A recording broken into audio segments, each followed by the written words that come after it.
Hi, parents. Are you feeling tired of nagging your children and telling them what to do constantly and shuffling them from one activity to the next?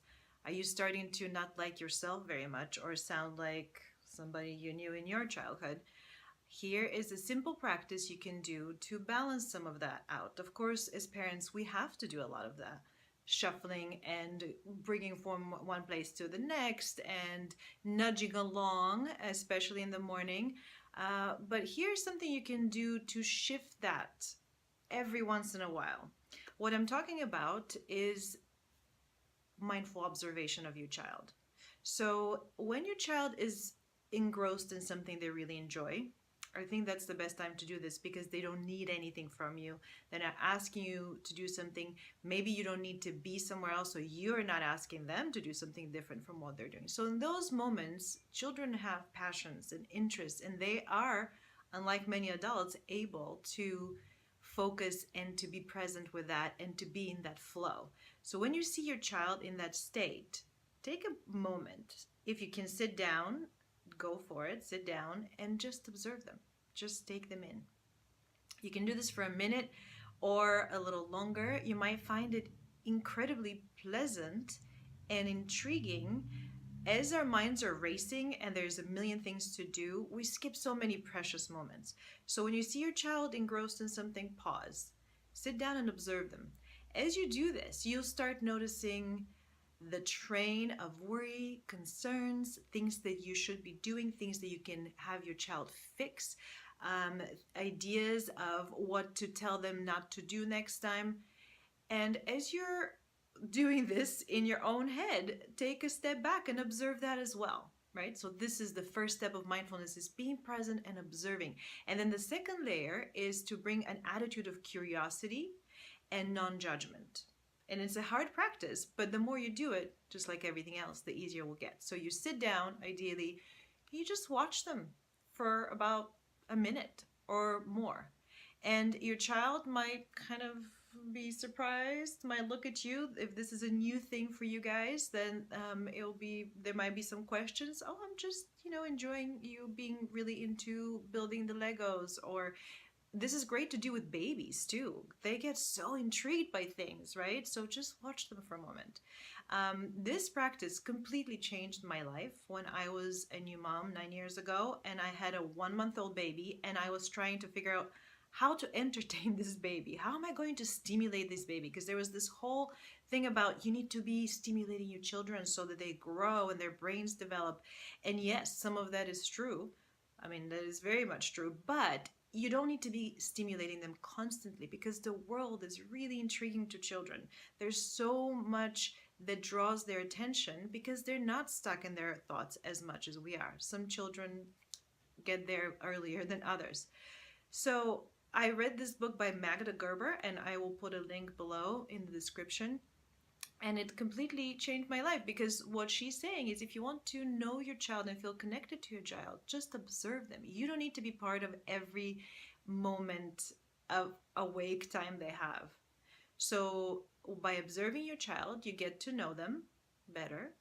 You are respecting their ability to take in the world on their own. You don't have to show them everything. Yes, of course, when you're walking through the world, there's wonderful opportunities to do that, but it doesn't have to be every single moment, right?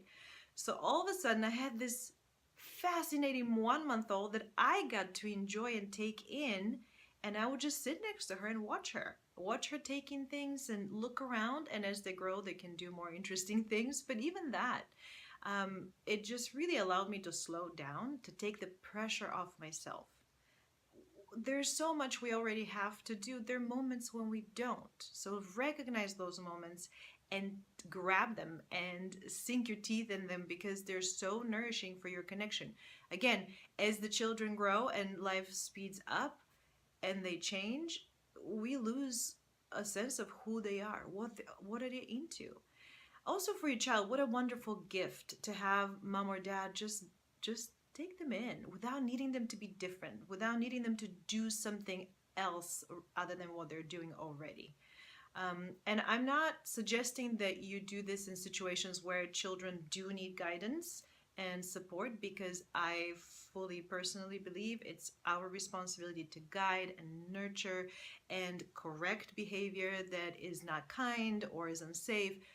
So if your child is being mean to another child, this is not the time to do this, right? So yes, I fully agree. We have to do our job as parents, which is to guide and nurture, but also to get to know and to support the person that our child already is. So try this simple practice. Sit down, take a break. It will shift your relationship. It will balance out all the nudging and cajoling and encouragement and pushing and you know, I'm just getting exhausted listening, saying these words, and I know you probably are too. There's so much of that going on, and trust me, your child is sick of this too. So let's stop doing that every once in a while. So I did this the other day with my child, with my daughter who's 9, and she loves to read, and that's wonderful. But the problem, or I don't know if it's a problem, but I sometimes see it as something that is a little out of balance because she wants to do it all the time. So she was really into her book, and I thought, all right, let me try this. So I sat down and just kind of watched her for a moment, and she was so into it, which was really wonderful to see. And then things started happening in my brain. So, oh, look at her posture. She's going to get back issues. She's so close and it's really dark. Are her eyes going to be okay?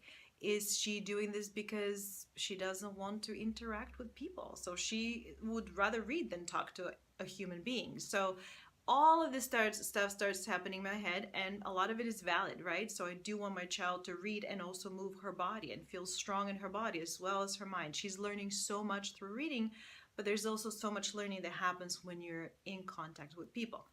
All valid, but in that moment I chose to not get involved with that. Oh, here's that train, here's that familiar pattern of concern coming up and bubbling in me, and I care deeply about my child, and wonderful that this comes up, but for now I'm going to set it down. And so I just stay with my breath, and thoughts will come up and I'll let them move through. And then at some point she just kind of looked at me and smiled.